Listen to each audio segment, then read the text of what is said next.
Welcome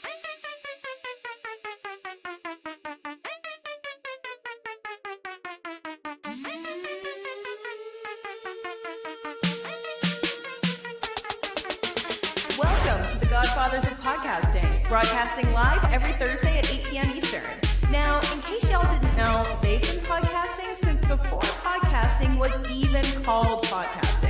Archives of this show are available on every major podcast provider, and you can find video archives, merch, and more on their website, godfathersofpodcasting.com. Now, here are your hosts, two guys who've been broadcasting online since 1996. The Godfathers of Podcasting themselves, Donnie Da Silva and Chris Tidwell.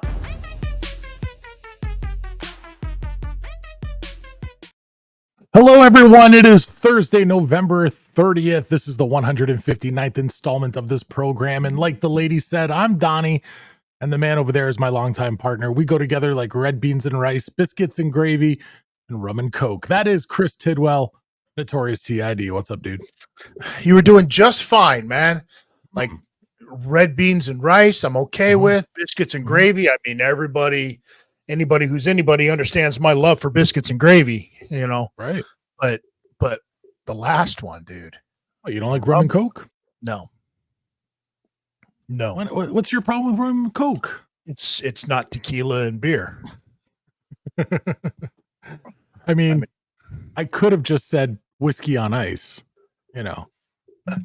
What kind of glass are you drinking out of there? This is one of my fancy, I guess it's like a stemless margarita glass. Yeah, that is not a proper whiskey glass. No, it's not. It's not a proper whiskey glass, but I was looking quickly today and I realized I didn't have anything readily available. So I just grabbed the stemless margarita. I mean, there's no rules when you're by yourself drinking. Right? Who gives a shit? It would be different if you were out in public ordering that shit because people might look at you a little sideways. Yeah, but are you one of these weird snobs that thinks the shape of your glass is really going to fucking affect the taste of your drink? Did you not hear me just a few seconds ago when I said it's not tequila and beer? So first of all, beer doesn't go in a glass. Beer goes in my mouth. And tequila just goes in an extra large shot glass and you just sip on that like a fucking human. Right. That's all. So yeah, no, I don't. And first of all, okay, listen, I wasn't going to say anything because I noticed that you have ice in with your whiskey there. I do have it on ice tonight. Usually I drink it straight, but tonight I'm drinking it on ice. What's wrong with you? Oh, what is wrong with you? I'm not allowed to enjoy my whiskey on ice. I mean, just keep the whiskey bottle in the freezer then. No. Why put it on ice? I know where you live, and I guarantee you're using city water to make your ice. No, I don't actually. I have one of those refrigerators that has the purified water gimmick built into it. Oh, who's the snob now, huh? The snob. How you like me now with my clean ice? Wow. So it's been you know what? We haven't been around for a minute. It's been a minute. I know. We've had a couple weeks off, and take a peek behind the curtain. I'll let y'all know. The last 2 weeks, Tid and I have been sitting here ready to go on the show and do the show for all of you. And literally at the 11th hour, we get a message from the scheduled guest of that week, who's not the guest coming on this week, but the scheduled guest, 2 different people in 2 consecutive weeks, that said, I'm so sorry, I can't make it. And it's like, oh, well, okay. And you know what, Tid? There was a time where, you know me, right? If someone had to cancel for whatever reason and it's 5 minutes to showtime, I'm burning up my cell phone trying to see if we can get a last second replacement. And now it's like we're nearing the end of the year. We're officially in the holiday season. And I'm like, fuck it. Let's take the week off. I mean, is this officially the holiday season? I think so. All right. Have you not bought me anything yet for Christmas? Same thing I got you last year, this time in blue. Okay. As in it blew its way out the window, and now I'm sorry not getting one this year. Right. Exactly. I'm being told that this week's guest did not cancel and No. is in fact sitting backstage. So Oh, there's still maybe time. we should Before we bring him on. Yeah. maybe we should cut to the chase and bring him in before he decides to walk on out. Ladies and gentlemen, it is time right now for the big hello. And this week's guest is making his first appearance on this program, and we are so excited to have him. He's a producer and a radio personality, but let's be honest, he's known the world over as one of the most decorated and influential DJs on the planet. From humble beginnings, spinning at high school dances in the greater Toronto area, to collaborating with names like John Legend, Kanye West, Usher, New Kids, Cardinal Official, and Drake. He's also the personal DJ of another Toronto native, stand-up comic, and former guest on this show, Russell Peters. While many of his contemporaries focused on turntable tricks and all kinds of gimmicks, his priority was always simple: get people dancing, create a party. He's often credited with changing the way DJs work and, more to the point, perform. His fast-paced style opened the eyes of his peers and young aspiring DJs everywhere, showing a new, exciting way to do their damn job. He even has a long history with our former co-host on this show and our bro Danny O, as they both started gaining national attention at the same time in Electric Circus and Much Music's Rap City. Ladies and gentlemen, new sounds from his mind he's gonna hatch, and every other DJ know they overmatch. He's playing chess while you're playing catch. This is the legend starting from scratch. How long ago did you start writing that? What's that? When did we start writing that? Yeah. like 7 minutes ago. I feel like you should be standing right in front of my DJ setup every single time, right before I start, and we just throw to you, and then we get the party started. I'm available for bookings. There you go. There you go. What's up, guys? We're doing well, man. How are you? I'm good. Is my mic loud enough? Yeah, man. You could turn it up a little bit. There we go. Is that better? 100. I think so. Yeah. Thanks so much for hanging out with us, man. This all came about to let people know, because I love pulling behind the curtain so people get an idea of what's going on. I feel like at some point over the last 25, 30 years, you and I have crossed paths somewhere in person. I couldn't figure out where or when, but we ran into each other in September when our mutual friend Joey Medina was performing at a comedy club, and you were there, and Joey's like, "Hey, this is my boy Donnie. This is starting from scratch." And I'm like, "Oh shit." And we started chit-chatting, and of course, I'm a whore, so immediately I'm jumping into love to have you on the show sometime. Like, yep. And we finally managed to make it happen, and we really appreciate your time, dude, because I know you're busy traveling the world doing your thing. So thanks for taking the time out. It's all good. It's daddy first. That's why I was 6 minutes late. Hey, no, we get that. We get that.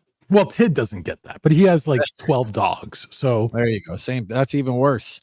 Sometimes it's hard to get them to shut up when you got to do this stuff, Yeah, absolutely. You can't just tell them it's bedtime now. No, a little bit of children's Dramamine, and like off they go into night land. You can't do that with the dogs. That's inhumane, Donnie. Do you ever we see nothing, we hear nothing. That's right. Now let me if we're gonna stick to the stage name, what do we call you casually? Do we call you like Mr. Scratch? Most people will either call me Scratch, or if they know me well enough, or if they pretend they know me well enough, they'll call me Mark. Right. Well, that is how you introduced yourself to me. So, yeah. But listen, I'm curious, man, because when you stop and pause, or I don't know, do you take the time to do this yet? Or you stop and pause and really reflect and go, Jesus, I really changed the game? No. No is the answer. I have as you could tell, I'm a fidgeter. Even in my chair, I'm like constantly moving. And that's how my brain works. And we all have ADHD. Yeah, I think that's why we do what we do. But no, I haven't. I should at some point, but I feel like when I do that, it doesn't really suit my personality. I've never been that I did this and I did that. But that being said, and I'm 51 now. I turned 50 last year. And when I turned 50, I was like, now I was trying to figure out like what's my legacy, like what are people going to remember the most about me, and I guess as you get older and a lot of your friends start to pass away and all this stuff, it's natural that kind of stuff gets into your head, right? So Sure. I've really lately been in that, what is my legacy, how will I be remembered, what will I be remembered for kind of state right now. So I probably will start doing that. Probably privately, maybe publicly, who knows. I've never been that person, but I mean, it does cross my mind when I hear other DJs and I know where that came from and I know where this came from and I know why you're playing this and how come you're allowed to play this kind of stuff now in certain clubs in front of certain crowds. So it definitely does cross through my mind. Yes, absolutely. I mean, hold on. What do you mean like play certain things in certain clubs? I mean, you got to understand, I'm talking, when I started like 89, 90 time, right? So, because I grew up with when I say grew up in the DJ world, because I grew up in the DJ world, kind of self-trained and never really, I always listened to everything musically. So when I started playing, and back then I was playing like predominantly black parties. And by predominantly, I mean 95% of the crowd. But I would be playing everything.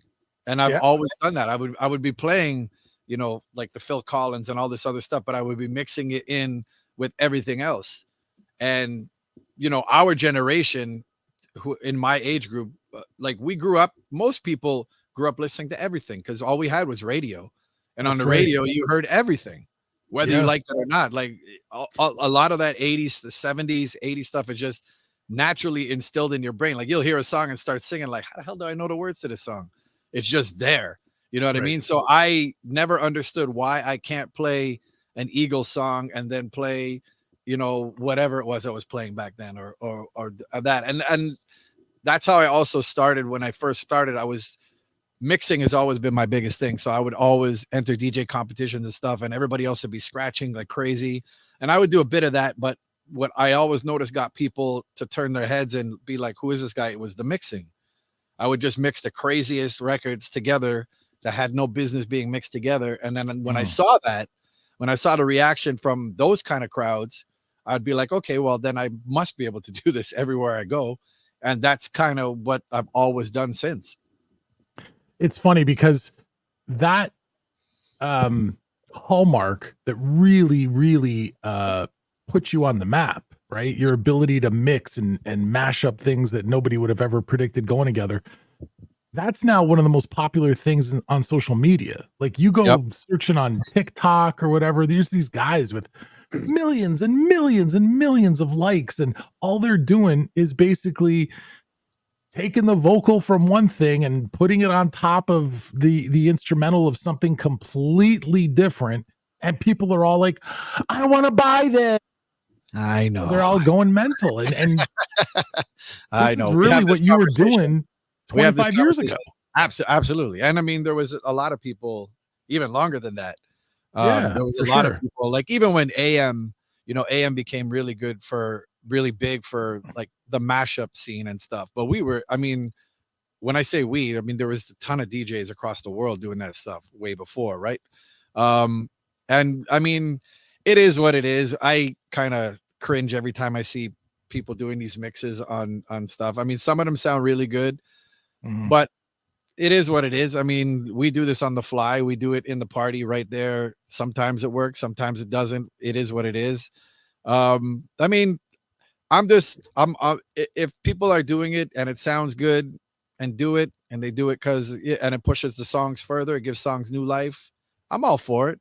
I mean, a lot of the biggest problem I find is that a lot of people that are doing these remixes now don't understand music. So it sounds off. Right. You know what I mean? It's like maybe to someone that's not, deep into music or whatever, they'll just let it go and whatever. And it's cool. But to me, I'm like, no, that's the wrong key. And that's, I'm a perfectionist like that. So that's my biggest thing is it's such an open season now, but it's open season on everything. It's open season on podcasting. It's open season on everything, no matter what you do, it's open season. Everybody can do what they want to do in the snap of a finger. So, I mean, again, I'm all for it. I'm a DJ by nature. I love hearing mixes. I love hearing really, really creative mixes. I'm all for it all day. If you're creative, cool. If you're like, this is A and this is B, I'm like, okay, next. But some people out there have some really, really amazingly creative minds, and I love it. When I was a kid in high school, one of my very best friends was a guy who, I don't know if you know him or not, but he's been around the DJ scene forever. DJ Iron Mike. Yeah, of course. I used to play house with Mike. Yeah. What's that? We used to play hockey together. Oh, no way. That's so funny. Shepard, all those guys. Yeah. That's right. With Shep and all those guys. So yeah. Iron Mike was one of my absolute best friends in high school. I was there when he bought his first piece of vinyl. And yeah. You know, we used to go down every Saturday down to play the record, and he'd throw the door open. Eugene, what you got for me? And he'd buy every house music 12-inch that he could find. He'd go back home, and we would sit in his basement. He had this unfinished basement in his dad's house that he converted with a couple of strobe lights he found. He had his turntables and his amps there. And for whatever reason, he put up a big banner that he made from scratch that said Club Joe. I don't know why Mike had a place called Club Joe, but that's what it was. And the boys would all come over. It'd be like 5-6 dudes, and he would just spin house music for the next 8 to 10 hours because he was obsessed with his craft. He was obsessed. Like, they talk about putting in your 10,000 hours. I think this guy did that by grade 12 because he was just a maniac. And I'm wondering, was that your teenage years? Was that very similar? Absolutely. I started in probably I think the last year of high school I started is when that was my infancy years. And yeah, absolutely. From the first time I did it, I would literally come home, and with the, little stack of records that I had, I would borrow records from different people and borrow equipment. I didn't have equipment back then. And I would literally play music from about 4:30 till about 10:30 every single night in my room. And I used to do that. I mean, my mom tells me I used to do that when we used to go to my aunt's house. I would just stay at the record players, and I would just sit there with headphones on and just put music on and just listen to music. So, and I mean, I did that, playing music every day for hours, forever and ever and ever. I've never ever reached a point where like I don't have to practice. I don't call it practice. I never did. To me, it was just I'm just constantly learning.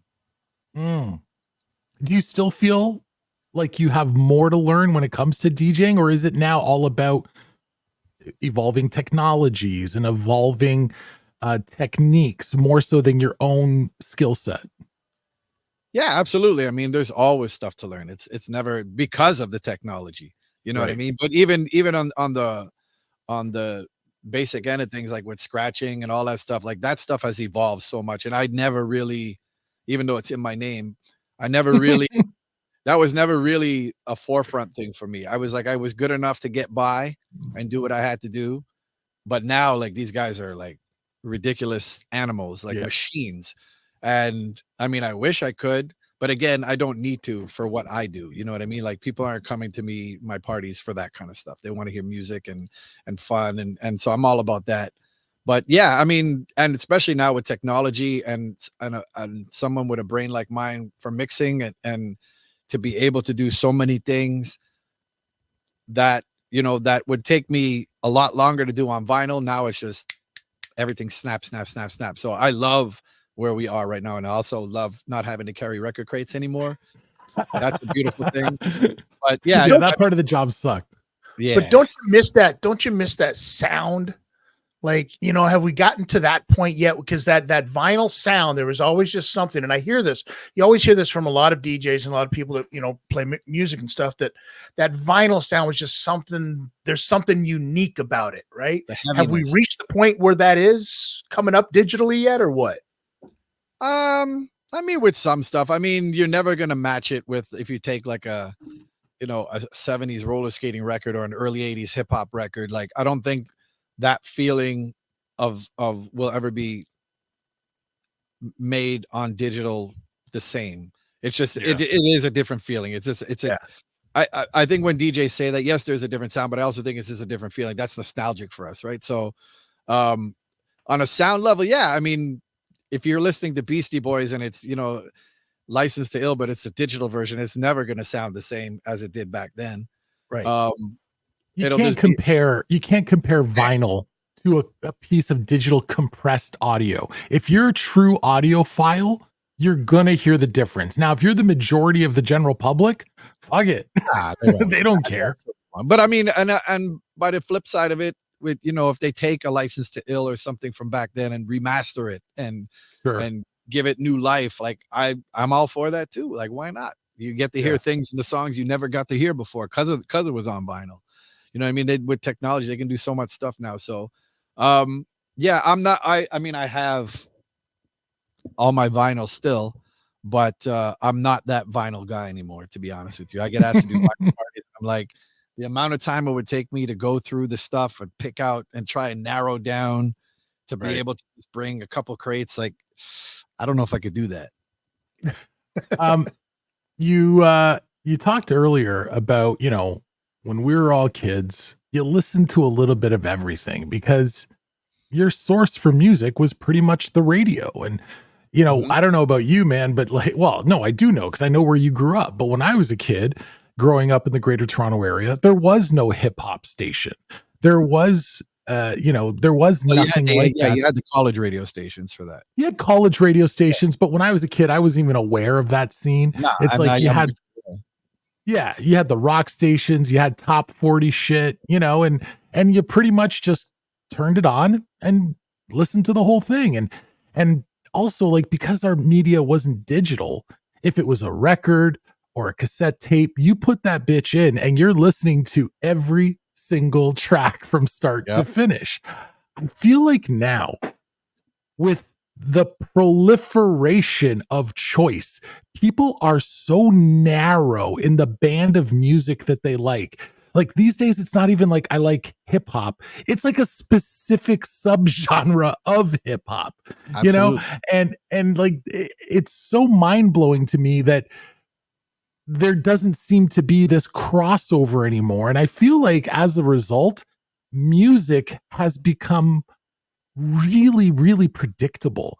Like, you're not hearing the variance like you used to hear anymore. When you listen to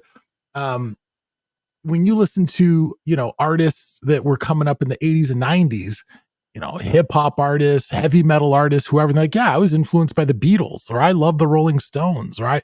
And it's like, really? Because but then when you really pay attention, you go, oh yeah, there's something else to their music. Like, do you think that the scene in general suffers by the overabundance of narrow choice? Yeah, absolutely. And I mean, I feel for the artists because it is crazy at the speed they have to release music as. Yeah, it is insane. Like, you'll literally, if you go on Sirius and listen to whatever hits channel there is, you'll be like, and today is the brand new Dua Lipa, and then next week, and here's another brand new Dua, and you're like, how are these people? And it's because people just hear the song, skim past it. Next, okay, what do you got? I need more. Give me more. And the artists are just like, here, take more, take more, take more. So the music, the quality of the music just goes down and down because it's impossible to keep making top quality music and just be pumping it out at that rate. It is impossible. It's impossible for anybody to do that, period. No matter what you're doing, for the producers, for the artists, you can't just keep pumping out top notch stuff at a rate like that. It's impossible. So I think that it's not, I don't even think it's, maybe it's a combination of the narrow mindedness of the newer generation when it comes to their music, but it's just, I think the artists are feeling the pressure and pumping out the stuff so fast too. So they're playing into their hand. Well, if the artist, if the top tier artist held back a bit and be like, okay, we're going to give you, the only person I've seen do this is Classified, by the way, who started like a couple months ago and said, I'm going to give you a new song every 6 weeks or something like that, or every couple months, I'm going to give you a new song instead of here's one every Monday. And then they see artists like, I'm going to release 30 songs in next month and one per day. And I'm like, how? And then what? And then what do you do after that month? Then all your stuff is out there, 30 songs. And the next month comes and people are like, Next, we don't even care about that artist anymore. You And put out 30 songs, and then after that, they're like, "Oh, he fell off." And now there's nothing this month. You know what I mean? It's crazy. Like I truly feel for the artists to have that pressure of trying to sustain the level that you're at, and you can only do that by force feeding so much product to these guys, and it's crazy. It's like, so is there a breaking point? Is there something that can actually change that trend? Is there a way that we can pull back a little bit and put the rabbit back in the hat? No, because I mean, if 10 of the artists do it, the other 9,000 of them are just going to be like, well, then here they're going to sleep for a second. I'm going to give you this much, and bang, bang. So, and because of the way people take in music is totally different than like you just explained with the cassette and how we used to just listen. Even back then, if you were on the radio, listening to the radio, you had maybe 2 or 3 stations you'd flip between. Now you can endlessly flip between stations and listen to podcasts or listen to this or listen to that person's DJ mix or listen. We never had those opportunities before. So we had to take in the full song. The songs back then were, minimum 4 minutes, 4.5 minutes. Now, 90 seconds, 2 minutes is like a heavy song. You know what I mean? And it's crazy. It's crazy to be driving and listening to Sirius or whatever people listen to, the Spotify's or whatever, and hear how quick these songs just fly by. They're literally like 90 seconds. They say 5 things in the song, next song, and it's the same thing. And it's just like, what is happening right now? But there are imagine a young artist today trying to put out a Stairway to Heaven. I mean, I was going to say, like, there are people doing amazing things out there, and there are, and especially with the R&B world, like there's some incredible artists, and they are doing it the proper way. And they do get popular. So, I mean, there is hope, but I don't think that will ever take over as much as, I mean, I don't know what the next phase is going to be. I'm afraid for the next phase, to be honest with you. I think it's just everybody's, because it's so, the higher we get with technology, the attention span gets smaller and smaller and smaller. People want things faster and faster and faster. Amazon, you get your package the next day. No, I want it today. But whereas before, how long do we have to wait to get something? You know what I mean? It's like everything, they just want everything faster, faster, faster. So people are just going to keep pumping it out, and there's zero sustainability anymore. There's not going to be, who's going to be the biggie, or who's going to be the whoever was, how many Dancing Queen songs are we going to have that were made 45 years ago, and still to this day, when you play them, they feel good, they sound good, and people still move to it. How many songs are going to be like that in 30 years, in 10 years, in 5 years? It's crazy, that thought, that to think that someone could sit there and give their life into making a song and an album, and within a month it's gone and no one cares. That's crazy to me. Do you find that, like, when you're doing your parties, that attention span is also shortened now compared to maybe where it was, 20 years ago? I mean, you kind of have the luxury of like, nah, I'm going to play out this whole song. You know what I mean? Where they can't fast forward the DJ. You know what I mean? Or I was never a whole song guy though. But but I think I was going to say the difference now is I'm at the stage in my career where I'm only doing the parties that I really want to do. So I don't do like the big room parties, and I don't do those parties where I have to do what they want kind of thing. So the crowd, and I'm older, so my crowd is older, and the people that come to see me generally kind of know who I am, what I do. So I don't get the TikTokers to my party, and I want this 30 seconds of this particular song sped up, slowed down. Like to me, it blows my mind how people listen to the music. And I hear it from other DJs that I know that play university parties and play college parties. And he's like, I literally have to play, this part of the song for 20 seconds because that's all they know from TikTok. And I was like, that's crazy. I would just pack up my shit and go, because I can't do that personally. I applaud anyone else that does. But as a party consumer, how many songs are you going to listen to for 20 seconds to last, 10 o'clock till whenever these guys are playing music till? Like, it's crazy. Could you imagine trying that as a cover band? I know. Trying that approach where you just learn 20 seconds of each little thing and like go out there and put together a set. I'm sure somebody's probably doing that. Yeah, probably. If not, you better trademark that shit. We just need talent. When we were talking earlier about, influences and today's musicians not having the varied spectrum. I know that you grew up in a household where your mom was a big Motown lover. Your dad was a Beatles fanatic.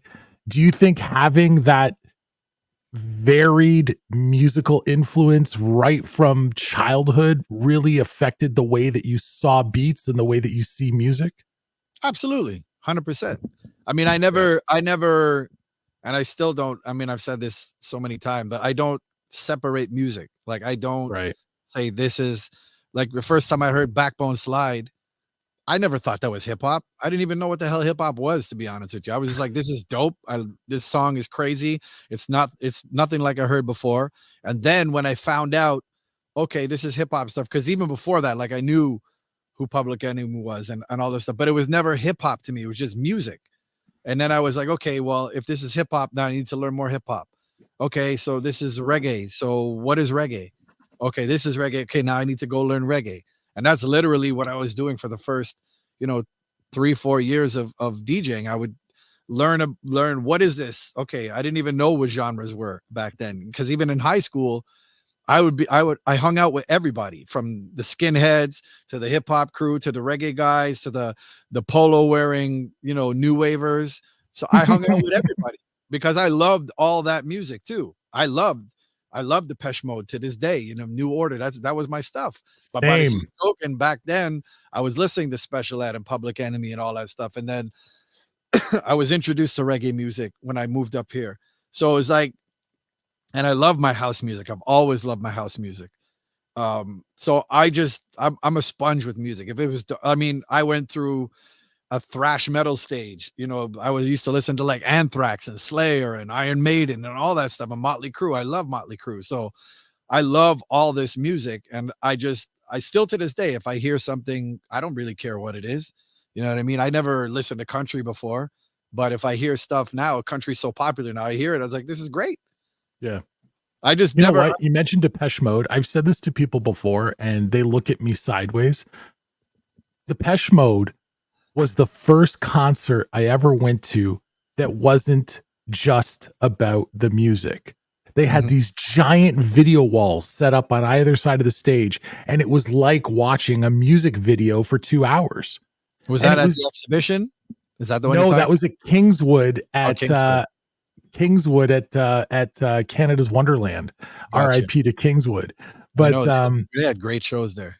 They had some great shows, man. I remember that same weekend I saw, because this is when I was a teenager and I had nothing to do but use up my season pass, right? And go with my boys. So I think it was on a Saturday, we saw Depeche Mode. On the Sunday, we saw the Steve Miller Band. Crazy. And the Steve Miller Band was just something that my friends were into, listening to the Joker when they're fucking getting high.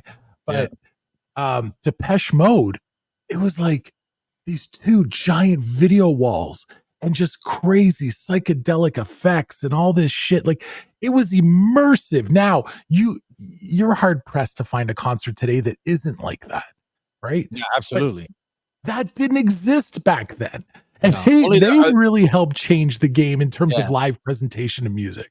The heavy metal guys really were the ultimate with stage shows. The Black Sabbaths, the best concert I ever saw, like visually, was Ronnie James Dio. Yeah. His stage shows were, Iron Maiden with Eddie, and like, I think Alice Cooper with the giant puppets guys, and all those guys, like Motley Crue, all those guys, Van Halen. Yeah. Their stage shows were, you could not touch their stage shows back then, especially like in the 70s and 80s when it came to rock and metal. Those guys were next level, so far ahead of everybody else. Not sure why it was only them, but they were so far ahead of everybody else. Yeah, it seemed like a lot of other genres. Like if like the hip hop scene at the time, like you think about breakdance culture, right? It's a boombox and a sheet of cardboard. Like it's minimalist to the extreme, right? And then you have Alice Cooper on stage with a guillotine chopping his own head off. You know, and you have Depeche Mode with these 100-foot high video walls putting up, stuff that makes you feel like you're stoned out of your skull. It's a different world, man, and it's crazy to me that a lot of people don't understand where this stuff originated. They don't understand the roots of it. I mentioned in the intro, we have a mutual friend. I don't know if he's a friend of yours or an acquaintance or what, but he's been a friend of Tids and I for 2.5 decades, and he used to be a co-host on this show, Danio. Dan has been teaching for the last decade or more. He's been teaching his hip hop school, right, where he goes in and works with young kids, and now he's even teaching classes to young adults. And he focuses on the history of the genre, which I think is really cool, because how do you appreciate what you're listening to if you don't understand the roots of it? And I feel like there's not enough of that goes on. Because there's not enough people that care. I mean, realistically, anybody that wants to find out, just go on YouTube. There's something there for everything. Any band, any artist, any genre, something exists on YouTube. If you care that much about it, you can go find out. But I love Danny. I mean, he's one of the most talented people I've ever worked with it throughout my career. And he absolutely, he's always been a guy, even from back then. He appreciates and respects the craft and the art form so much, which is the way I approach DJing. And I've seen it with him, and there's a few guys that I know that are such passionate people when it comes to, rapping and writing and really analyzing what these people do and stage performance and stuff. And he's always been top notch with stuff. And we did literally start out together at the same time. He looks exactly the same. Don't tell him that. His ego is big enough. Yeah, that's all. I'm wearing the blue jacket. He still tells his agent, I can get cast for anything between 18 and 25.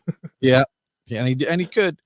But yeah, he's done so much for Canadian hip hop too. I don't think he gets enough credit, but he's done a lot for Canadian hip hop. I agree. I messaged him this morning and I said, "Hey, listen, starting from scratch is going to be on the podcast tonight.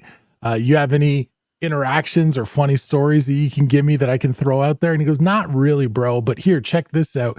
And he sends me a video from YouTube, which is him rapping live on Rap City, and you're there with a bunch of other dudes, and you're sitting on top of a car, drumming out a beat, banging on someone's hood, just putting dents in someone's car. You remember that? Absolutely. It's so funny. We go way. That was like, you're talking like 91 at that point or something like that. We go way back. Unreal. That was straight out of high school. Yeah. I've heard you say in another interview that you did, actually an interview that was done by another former guest on this show, Rochester.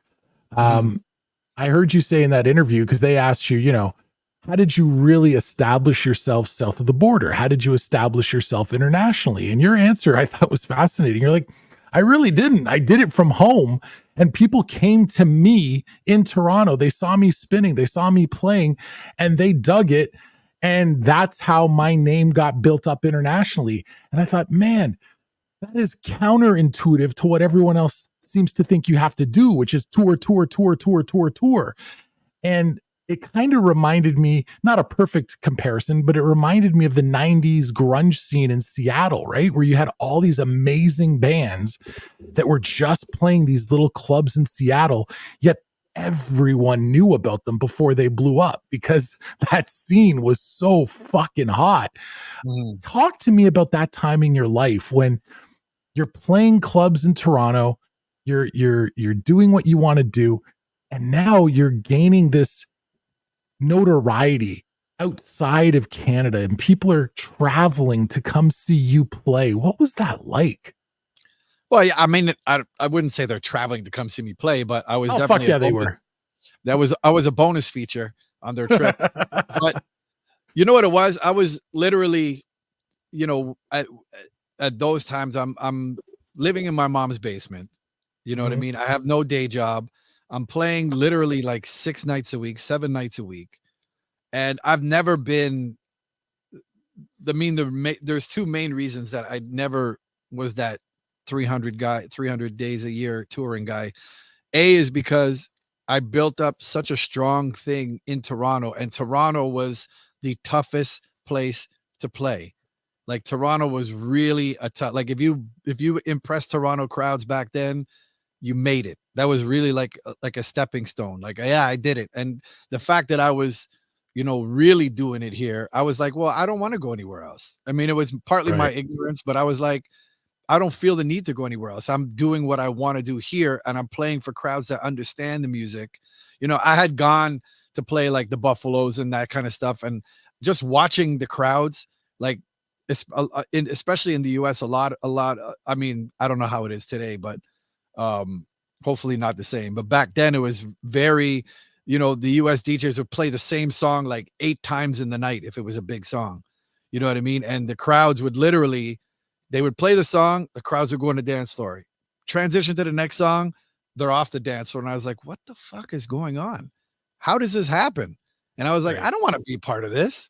I have zero interest in being a part of this. I don't care how big the club is or how big this DJ is. I was like, you come to Toronto and try that shit.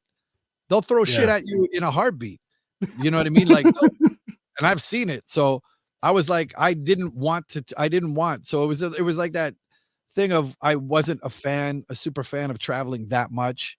And I had built such a strong thing here. And I was like, I'm good. I'm making a shit ton of money here, playing all these nights a week, and I'm doing exactly what I want to do. And I'm happy doing it. So yeah, I mean, in the 90s, if you were coming down to Toronto, yeah, hell yeah. 9 times out of 10, if you're into urban music or whatever at that time, of course, people would come see me. Absolutely. And all the promoters wanted to book me. You know what I mean? So it didn't really matter at that time. You had your big dogs in kind of every genre. You know what I mean? And at that time, we were killing it. Like, no matter what we did, everywhere we went, we were shutting places down. And this is in a time when, the crowds were coming out from 9 o'clock. It was no 1 o'clock in the morning thing. This was like by 9 o'clock, there's like 1,000 people waiting to get in this club. At 9:30, it opens, and straight, it's packed all night long. And you got to do this, all night long without repeating a song. Because in those times, when I say Toronto was tough, like if you play a song that somebody else played, or like they're literally booing you, they're throwing shit at you, like it was unacceptable here. So I was so appreciative of that. And I was like, if I can, maintain at this high level here to this crowd that won't take any shit from anybody else, I don't want to go anywhere else. Absolutely don't want to go anywhere else. I want people to come here and feel the wrath. Like I want you're big in New York, come play with me out here. You know what I mean? I want you to come up here, come up to Toronto. Let's play a party together and let's see what happens. So those were my highs. I was like, and it wasn't necessarily that I was cocky or like, yeah, I can do it. It was never even a matter that inside. Yes, I was. Inside, I was like, yeah, I can, give me any party, house, reggae, anything. I got this. You know what I mean?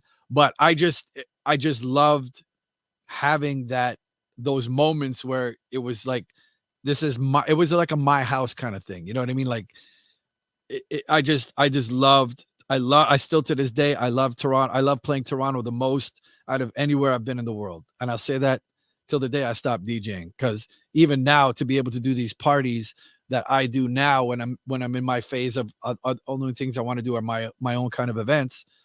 I do all kinds of music events, and I get the people that really want to hear that type of stuff. I don't get a lot of people that are just coming because, oh, I heard this party's happening, or like, I'm so happy that I'm in that mode. I'm in that phase now where people have grown up with me. So they trust me.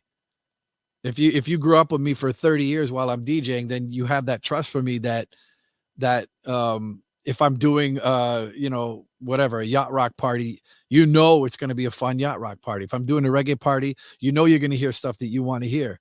So, yeah, all that stuff. I was just, even now, like if I get offers to go play other places, I just kind of really sit back and think about it. Like, is this something I really want to do? I've never been a Vegas-y kind of guy. It's never been my thing. I don't like. Sorry, Tid. Yeah, for me, I don't like though. I've never really been like a big room. I don't mind. I'll do a rebel every now and then if they ever ask me, but for me, it's like I do it once and I'm good for a good while. I could never live in that world. It's just not, there's not enough musical appreciation in that world for me to survive. I cannot survive with crowds that do not appreciate music. I just can't. I feel like I don't have fun. I feel like I'm selling my soul. You know, when I first started, I would do tons of stuff just for the money, you know, do this gig just for the money. And of course, DJs out there, they have to do that. There's people that, and there's also DJs that just love playing that way. And that's great. You know, that's the beauty of DJing. And that's the beauty of so many different venues and so many different DJs and so much different music. You can go to this day and hear brand new indie rock music and a DJ will play that all night long. And that's incredible. You know, I think that's incredible. Do I know any of the songs? Absolutely not. You know what I mean? But I think the beauty of it is that you can find a place to go with any type of music that you like and hear somebody who specializes in that stuff or has the same appreciation for it as you do and have a great night together. I think that's incredible. Do you feel like there, sorry, I was just going to ask, do you feel like is a segment, because you talked about, you know, people that don't really appreciate music, but do you have a segment of fans or followers that aren't necessarily DJ in part of DJ culture? They don't understand that world, but they just love you because they love Russell Peters? I'm sure there probably is. But you're not necessarily aware of those people. No, I mean, I don't think those people would come to my specialty music kind of parties. Yeah, they would come to like the bigger stuff, or they'll come to the Russell shows and so forth. Right. But yeah, all the time. I mean, and keep in mind, like, I know Russell through DJing, so we used to DJ together back, you know, way back when. So we do have a lot of we're both from here, so we do have a lot of the same friends. And of course, when people come backstage, especially when we're in Canada, it'll always be like we get the love together because, you know, they've grown up with me musically, whether it's in the clubs or on the radio or through however they found out about me, and with Russell with the comedy, and he, you know, always has me there with him. So even if they don't know my history per se and they only know me through Russell, it's still a beautiful thing to me. I mean, if they can still appreciate what I'm doing at the shows before Russell comes on stage, that's fine with me. That's just another branch of the tree. It's a different way I DJ. I DJ totally different when I play for Russell than you would come hear me in a club, or you hear me on the radio. Like, they're all different ways of DJing. Right. Sorry, Ted, I interrupted you before. I was just baffled because you used the term yacht rock, and I wanted to know, how many yacht rock parties do you play? And not enough. and this is what I say, because I just turned 54, so we're all, you know, except for Donnie's the youngest one here, obviously, right? But I can remember when I was of that, you know, your musical roots, that 13 to 18, where you're really starting to figure it out what you like, right? And my shit was not, you know, what is considered yacht rock stuff. But now, listen, I'll tell you straight up, I will on Sundays, along with all of the other stuff, you know, my Bill Withers stuff when I'm cleaning the house, or, you know, some Otis Redding or something like that. But you damn right, if I'm like, hey, Google, play some Hall & Oates, or literally throw on what is yacht rock on Sirius XM. And it's amazing how it's like, as much as I shit on all of these songs, you know what I mean, when I was a kid growing up, because I'm not listening to that. That's, you know what I mean? I knew all of the songs apparently, but I wasn't listening to it, right? But now that you get older, you have a whole new appreciation for all of that music. What I'm curious to know, though, what was like you said earlier, you know, a lot of the stuff you do in the DJing, like on the fly at the parties, right? Was there that moment you were like, you had it in your head where like, I'm going to mix this shit together, and it just stopped the room dead? Probably.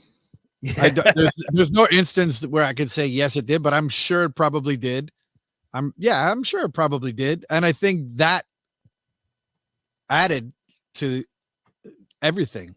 I really think that those kind of moments add to it. I think stopping a room is probably a good, depending on how you follow it up. I think stopping a room is probably an incredible thing to do as a DJ, because it just makes people turn, look at you, and then, okay, now what? Right. Now, now the beauty of being a professional DJ or something is, I call it the pillow effect, is where if that happens, okay, cool. Now what? So how do you bring their interest back, pique their interest? And that exact moment you're talking about is how that is why I really focused on mixing. Because even if I stop a room, even if I play a song that maybe they're not used to hearing in a club setting, which I've done billions of times, that's when you throw in beats underneath and they'll be like, oh, okay. Oh shit. Okay. I get it. You know what I mean? Now I get it. Okay. I get why it happened. Okay. Let's get back into the party kind of thing. Right. So, yeah, I'm sure it absolutely has. And even if it happened to me now, I wouldn't panic. I would just be like, 1 second. Do you have a go-to? Do you have a go-to No. or it's like, oh, this one's going to this will get them every single time? No, I mean, I think there's millions of songs that can do that, but I just think for me, the more impressive thing as a go-to, even if I'm in front, if I'm the one playing the music or if I'm in the crowd listening to music, I'm more impressed with how you can manipulate something for me. Right. So even like anybody could just play music, and we can all just go out and we kind of know 30 songs that gonna make people bob their heads and move, no matter what age group, no matter what genre. We kind of know that. But how you can put these songs together and how you can flip it up for me, you know what I mean? We've been hearing these songs, I've heard Fleetwood Mac Dreams probably, 5,000 times in my life. So if I go out and hear it, yes, it's still a beautiful song. Yes, I still love hearing it in its natural form. But if I hear someone flip it, I'll be like, God damn, you know what I mean? And like, how the hell did you do that? Okay, I love this. You know what I mean? So, and to see DJs do that live as opposed to just playing a remix is ultra impressive for me. You know what I mean? So, and one more thing, I just want to go back, Chris, to what you said about the yacht rock. I think a big difference with why you like yacht rock now is because if you even realize it, like a lot of that, you mentioned Bill Withers and Otis Redding and stuff, and a lot of that yacht rock is super soulful and super funky. But I think back then it was so, for lack of a better term, whitewashed, and it was so radio. It was radio music back then, and it was very AM music. And I don't listen to AM music. But now when you sit back and you listen to Ambrosia or you listen to it, even the Eagles, like there's a lot of funk and soul in there. And Doobie Brothers growing up for me in my household, Doobie Brothers it was all about that. It was all about Kenny Loggins. It was all, but then at the other side, my mom would throw on like Janis Joplin and you know what I mean, the Grateful Dead and stuff like that. So like there was always this wide variety. But yeah, it was very much you can see the influence. But and I think the older you get, and the more you start to understand, because when you're young, you don't really understand music. You listen to music, but you don't really understand music. Yeah, so I don't get it. I'm still young. The older you get, you start to really understand and appreciate the music more, and you can be like, okay, now I kind of see how all these things intertwine, and a lot of these bands share the same session players, and they share the same drummers, and they share the same bassists, and whether it's rock or whether it's and all these groups, and Steely Dan, who's like my ultimate group, the Beatles first and Steely Dan second, but Steely Dan, one song would be, raging guitars, rock off the fly, and the next song would be like super funky soul. So you'd be like, and this is the same group, you know what I mean? So I think the older you get, you really start to appreciate, and you could see how all these kind of genres can go together. And even now, like a lot of the new artists, especially with the R&B, you can really hear that older influence in it. And I think it's great to hear that older influence mixed with, put that new zest on it and give it new flavor, and put it out there and let this new generation figure out where that song came from. And that was always fun for me too, is like I would hear whoever it was that sampled whatever song it was. Like I don't even know how much I knew of or let's say I'm gonna probably shoot myself in the foot, but let's say when Big Papa came out, you know what I mean? How many people really knew Between the Sheets was the Isley Brothers thing? So, and that still happens to me to this day. I'll hear some music and then somebody will be like, "Did you know it came from this?" And I'll be like, "Absolutely not."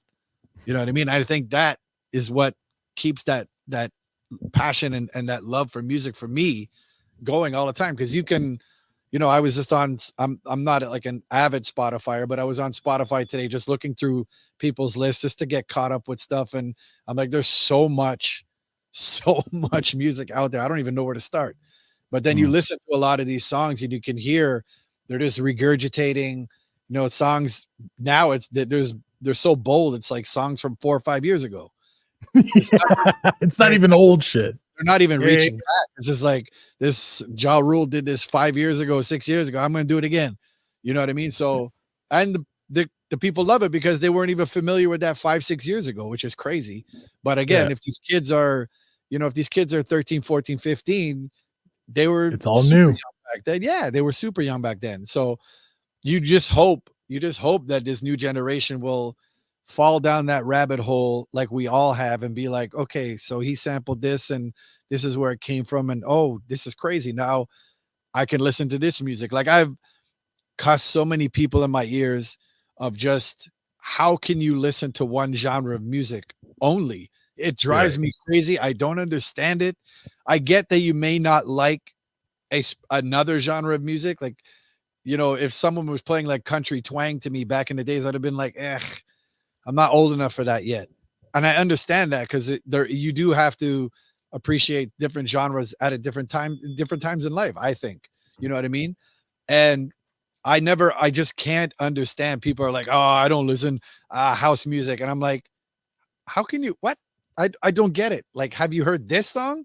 Oh, that song's cool. Okay. So then don't say you don't like house music or don't say you don't like hip hop because you hear a certain song or a certain, era of hip hop that you don't like. There's beautiful stuff in every single genre somewhere. You just have to have the patience to find it. And I think most people just don't have the patience to find it. I love that. I absolutely love that. Earlier, Tid mentioned his love for Hall & Oates, and I thought that was a nice transition because before we let you go, I do want to talk very rapid fire about some of the things that are going on in the news right now and get your take on them, Scratch. Just read that. I just read the Hall & Oates thing. It really broke the Hall & Oates story, man. They're suing each other. Like it's crazy. So you know what? Before we do that, Tid, let's throw in the little bit of news. Little bit of news. Breaking current news. Breaking news. Okay, so you're originally from Montreal, right? Yes, sir. Did you hear this story? There is a new law that is just not a bylaw, but an actual law that's just been passed in Montreal.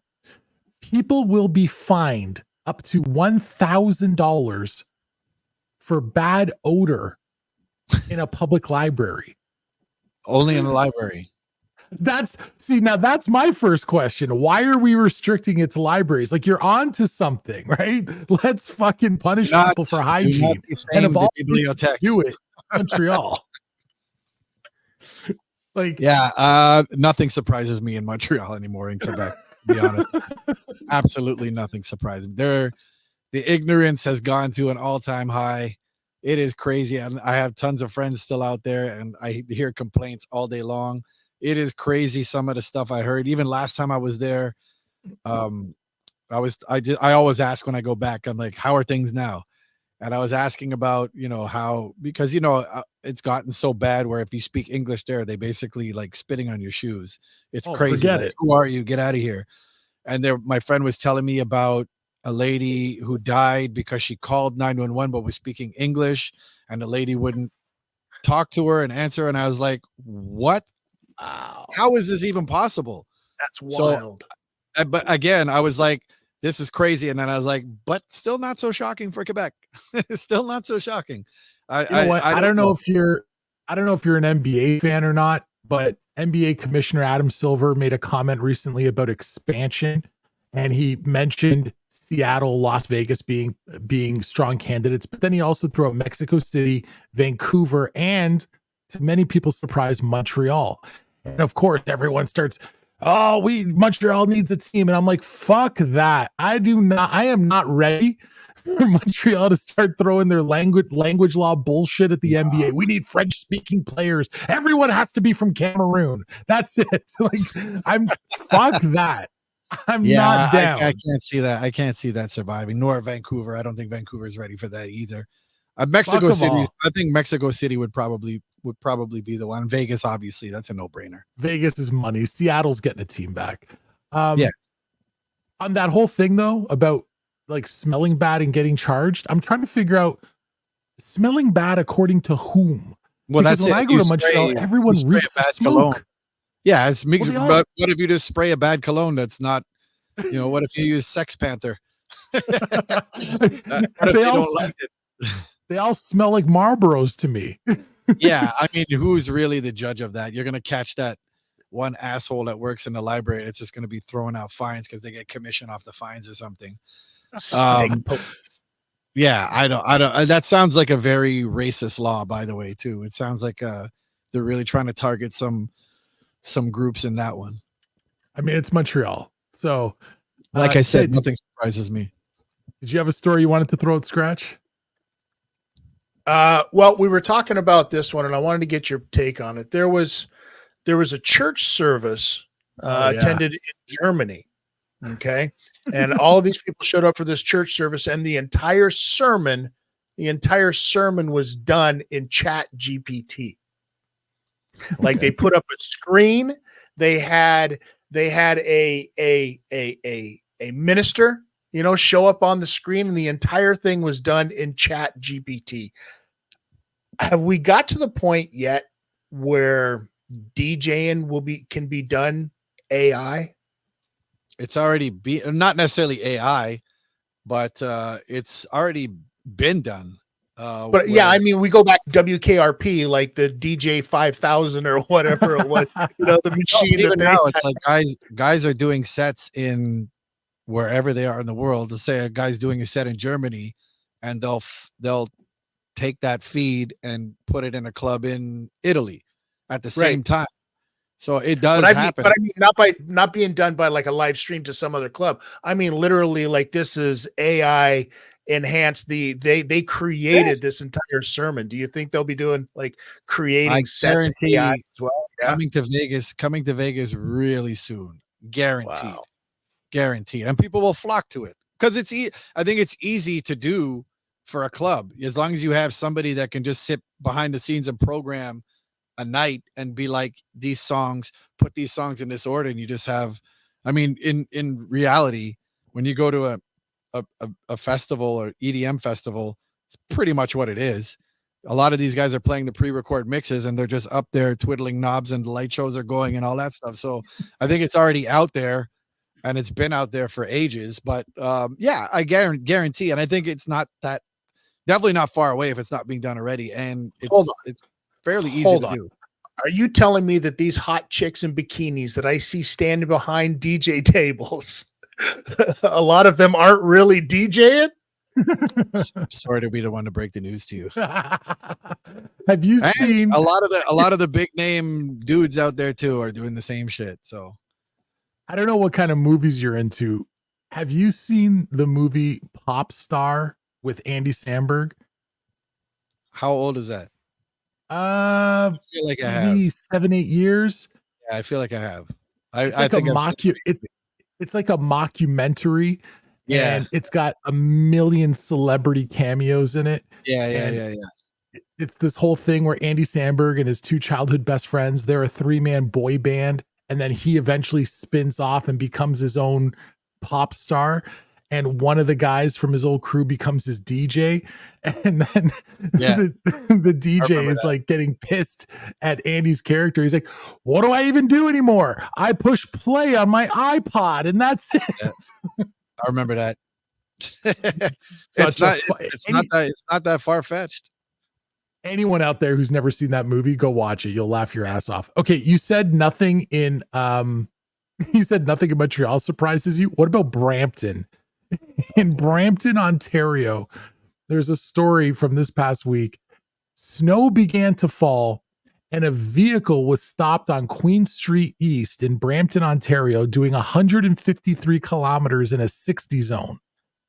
26-year-old man from Caledon, Ontario, which is a neighboring borough next to Brampton, he told the police he was speeding because he really had to take a poop. Yeah, I could see that too. But that's scary, man. That's dangerous. And the amount of accidents that happen in Brampton as is. Oh, yeah. Yeah, that's scary. That's scary. But I mean, hey, we've all been there. This guy got charged with stunt driving, 30-day license suspension, 14-day impoundment. I'm shocked he didn't go to jail. I was going to say only 30 days. Yeah. You can almost triple the speed limit in 30 days. Wow. Like, he could have stopped at Tim Hortons and taken a shit. Yeah, if I have to go that bad, I'm hitting the side of the road. Right? That's Yeah. nothing, guys. That's nothing. Listen to this. Okay, Morgantown, West Virginia. All right. Yep. Think about the atmosphere. It's Morgantown, West Virginia, of all places. Okay, well, I mean, that's alleged. A man has been charged after allegedly trying to kill someone in Morgantown for, you ready for this? Eating all the tacos. So Okay. eating all the tacos from where? From home, apparently. Okay. So Dale Martin, 53 years old, became irate because the rest of the family ate all the tacos. He went to the bedroom, grabbed a .22 semi-automatic rifle. The victim ran up the staircase after seeing Martin with the rifle, according to the complaint. The victim stated that Martin fired the gun into the staircase where he had just been and said, "I just shot at the victim. Don't think I won't get the 12 gauge and blow his effing head off." Okay, well, that's where he went wrong, because if he just stuck to the 22, his lawyer could have said, "Your Honor, it's a 22. The fuck's he gonna do? It's a scratch." You know? Dude, in West Virginia, over some cracker ass tacos, we're talking ground meat, shredded cheese, Hard headlet, shell. like the worst. Oh, listen, if there's two things in the world that I know tequila and I know tacos, man. Are you really And surprised by any gun story you hear in the U.S.? Are you really surprised ever? But dude, over some cracker ass tacos, Hey, I mean, listen. some fucking old El Paso. We've all been there too, where you come back home late at night, you look in the fridge and you're like, where the fuck am I? Now, if I had a gun, I think the guy who's willing to kill for his tacos should be friends with the guy who triples the speed limit to take a shit. Like, I I'm feel not like gonna those lie. guys could be boys. I'm not going to lie. I'm intrigued. I would love to try that taco just to see what the rage is about. If that shit can make you go off the deep end like that, hey. That guy's code for murder was a little looser than Dexter's. I'm just saying. Yeah. And I think the Listen. guy he shot at would have been running as fast up the stairs either way because he just had tacos. He had places to go. Clearly, he had too many fucking tacos. That's crazy. But again, it's the U.S. Not shocking. Sorry, people. Right? DJ, starting from scratch, you've been awesome with your time tonight. You got anything coming up that you want to plug or promote, tell the people about? Apparently, I'll never be playing in Quebec or in the U.S. again. Thanks to these West stories. Virginia and Quebec, you're fucking banned. I don't know. I always suck at this stuff. Go to russellpeters.com. Check out where we're going to be. Hit me up on Instagram. That's usually where you'll find out where I'm going to be. And besides that, I don't know. I'll be somewhere. I'll be somewhere. If you and Russell Peters were at the bar and there's $10,000 on the line for last man standing, who wins? For drinking? Yeah. Oh, me easily. He's a lightweight. He's a lightweight. Okay. He'll tell you that too. He's a lightweight. So I'll gladly By the accept way, $10,000, which he doesn't even need. So I can. I got to mention this as well. This is of interest to both of you before we say goodnight. Yesterday, I was talking to our mutual friend, Joey Medina, or as Scratch likes to call him, Medina. And I was chatting with him, hey, bro, what's going on? What's new? And he tells me he got really fucked up recently and wrote a dark zombie comedy. I don't doubt it. And so I said, that sounds fucking fantastic. So he sends me the screenplay and I read it this morning and I thought, this guy's about to win another 100 film festival awards because it's crazy. Fucking brilliant. Crazy. So I think everybody in this call right now should be angling to get a part in that film because it's so good. I'll text him. Yeah. Just be like, look, I need to get in this zombie movie. Yeah, he's gonna know we talked about it. So let's time it out. You gonna text him tonight and I'll text him tomorrow. All at the same time. He's gonna like, these motherfuckers. Zombies invade the podcast. There you go. That's right. Started from scratch. We'll post all your socials and everything up on Godfathers of Podcasting.com. Thanks for hanging out with us, man. Thank you guys. All right. Love to hear it. It's good that it wasn't a waste of your time. Never that. I wouldn't do it if it was. I would have left a long time. I would have been like, my kids are calling me upstairs. I got to go. So if you have anything else you want to ask now while we got time. No, it's all good, man. Thank you so much for your time. You've been very, very generous. Much appreciated. Thanks, right. brother. There he goes. DJ starting from scratch. Sid, any last thoughts before we wrap this one up? No, it's good to be back. It's good to do one of these again, I mean, yeah. What more to say, right? And you know what? With December coming, I don't know how many of these we're going to do because the Christmas season is kind of fucked up for trying to do episodes. I'm not going to lie. And I'm going away the end of December, right after Christmas. I'm fucking off and going down to visit family in the US, which I'm very excited about. Not in West Virginia. Nobody's going to be pulling out 22s if I eat all the food. The other West Virginia? What's Pennsylvania? The other West Virginia, Pennsylvania? Are you hating on PA? So-called Eagles fan is hating on PA? Yeah, just that Quaker area that you go to. No. Where I went to the last time was definitely right around Amish country, but that's not where all my family is situated. My family's like 45 minutes from Newark, 55 minutes from Philadelphia. We're like it's a perfect sort of middle ground, right where everybody is. So, but speaking of the Eagles, San Francisco's going to put a fucking hurting on your Eagles this weekend. Right, I'm just saying, just like they did last year.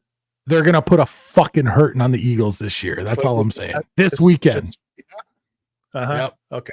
All right. Well, good luck to you. I'll bet you a bottle of whiskey. Okay. But I don't drink whiskey.